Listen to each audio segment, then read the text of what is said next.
เด็กเอมอนคิด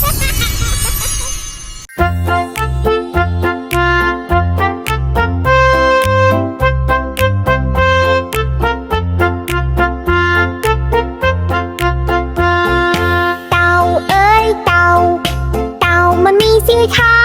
สีตีนเดินมามันทั้งหัวพุบพุบโพดโพมันทั้งหัวพุบพุบโพดโพเต่าเอ้ยเต่าเต่ามันมีสีขาสีตีนเดินมามันทั้งหัวพุบพุบโพดโพมันทั้งหัวพุบพุบโพดโพ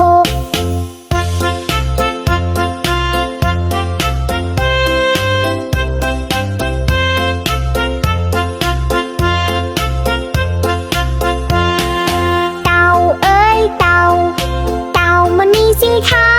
สีตีนเดินมามันทั้งหัวพุบพุบโพดโพมันทั้งหัวพุบพุบโพดโพเต่าเอ้ยเต่าเต่ามันมีสีขาสีตีนเดินมามันทั้งหัวพุบพุบโพดโพมันทั้งหัวพุบพุบโพดโพ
สีขา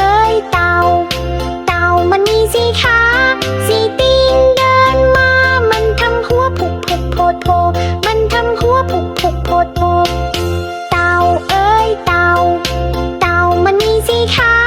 สีตีนเดินมามันทั้งหัวพุบพุบโพดโพมันทั้งหัวพุบพุบโพดโพ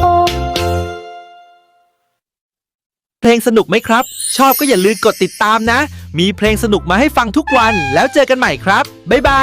ย